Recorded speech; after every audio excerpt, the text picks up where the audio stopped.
నా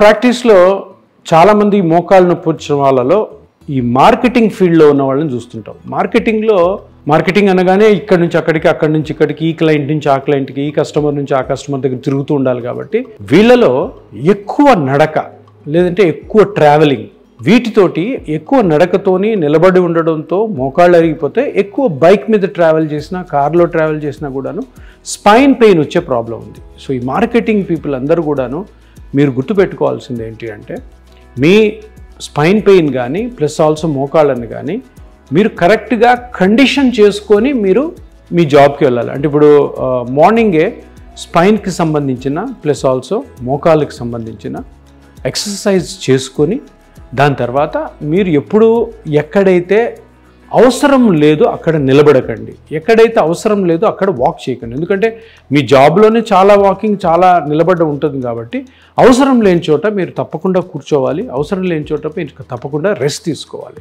తీసుకొని రిలాక్స్గా ఉండడం. దానికంటే ముందు మీ మజిల్స్ని కండిషన్ చేసుకొని మీరు జాబ్లోకి వెళ్ళాలి. ఎందుకంటే ఇప్పుడు ఎవరైనా టెన్నిస్ ప్లేయరు వింబిల్డన్ కానీ ఫ్రెంచ్ ఓపెన్ ఆడేవాళ్ళు ఏంటంటే ఫస్ట్ ఒక 5 hours కండిషన్ చేసిన తర్వాత టోర్నమెంట్గా లేదంటే ఆ మ్యాచ్లో దిగుతారు. సడన్గా దిగారంటే మజిల్స్ పట్టచ్చు. అట్లాగే మార్కెటింగ్కి వెళ్ళే వాళ్ళు కూడా ఫస్ట్ ఇనీషియల్గా కండిషన్ చేసుకొని, రోజంతా స్ట్రెన్యూస్ జాబ్ ఉంటుంది, ఎక్కువ తిరగాల్సి ఉంటుంది. కాబట్టి మీరు ఆ ఎక్సర్సైజ్ చేసుకున్న తర్వాత ఎక్కడైతే అవసరం అక్కడ రెస్ట్ తీసుకుంటూ మీ పనిని చేసుకోవడం ద్వారా మీకు బ్యాక్ పెయిన్ కానీ ప్లస్ నీ జాయింట్ పెయిన్ కానీ రాకుండా ఉంటాయి.